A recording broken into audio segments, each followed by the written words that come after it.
Somewhere between a muffin and a cupcake, there's a chocolatey caramel sweet spot.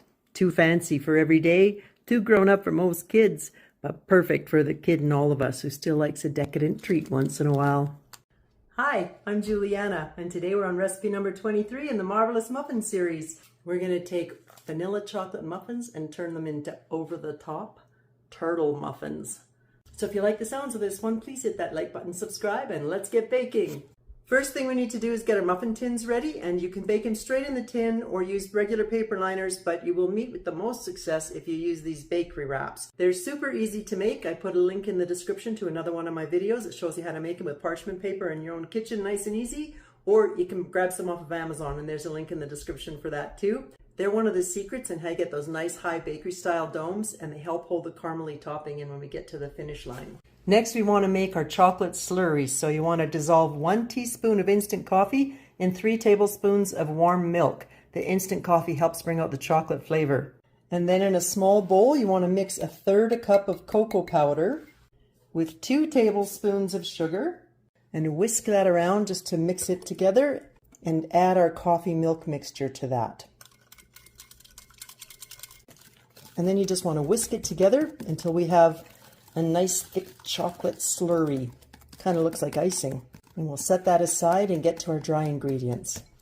For our dry ingredients, it's always best to have a little air fluffed into your flour. So if you have a sifter, you want to put your flour in the sifter, or you can use a sieve, or you can just put all your dry ingredients in a bowl and fluff it up with a fork. And you will need 2 1/4 cups of flour, along with a tablespoon of baking powder and a teaspoon of salt. And we'll just set that aside and get to the wet stuff now. For our wet ingredients, you want to start with a cup of sugar in a large bowl. And we'll want 2 eggs in there. And for putting the wet ingredients together, I find it easiest to do with a whisk rather than a spoon or a spatula. So whisk those eggs in. And then to that, you want to add 1/2 cup of oil. And I'm using olive oil. You can use any vegetable oil that's got a light flavor. It works best to whisk it in after you add each ingredient, just to blend it nicely. Next up is 1.5 teaspoons of vanilla. And maybe we won't whisk it in after vanilla, it's just vanilla. And 1/3 cup of sour cream. And when it comes to baking and sour cream, you always want to use full fat. If you use diet sour cream, it kind of can make things a little more wet. Not so moist, more soggy. So full fat sour cream, 1/3 cup. Whisk that in. And then the last wet ingredients we want to add is 3/4 cup of milk. I am using whole milk. You can use whatever milk you've got on hand. It's not going to make a giant difference whether you use 2% or whole milk.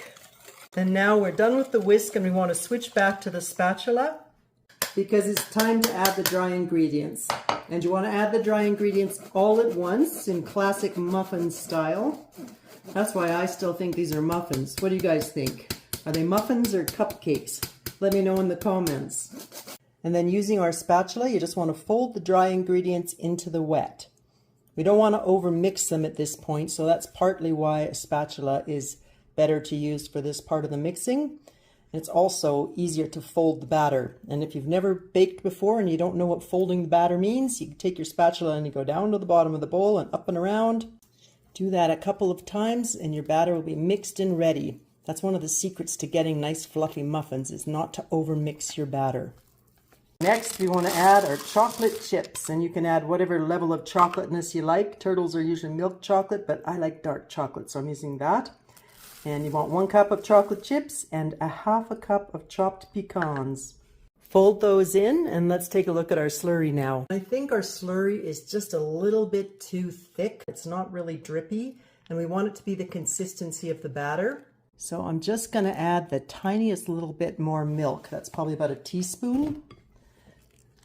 And you just want to adjust your slurry till it's about the consistency of your batter, so that we can just spread it on top of our batter.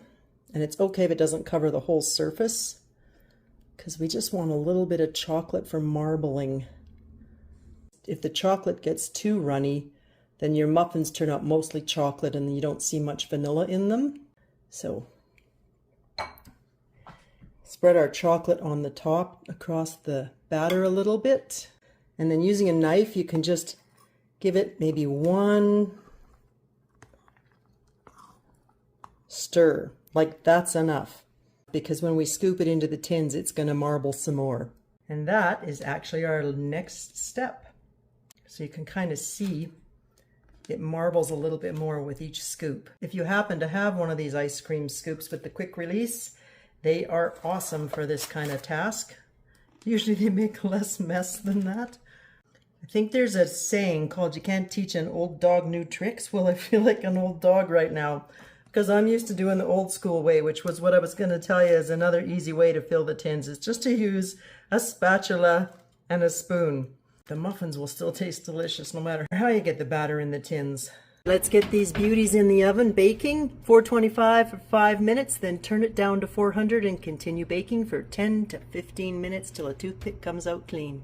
So far I think we've been on a muffin adventure, but this is where I think we're going to cross the line. It's time to make the turtle topping, so let's head to the stove. So in a medium saucepan you want to have 6 tablespoons of butter, 9 tablespoons brown sugar, and over a medium heat you just want to stir that till the butter is melted. Or almost melted is even close enough.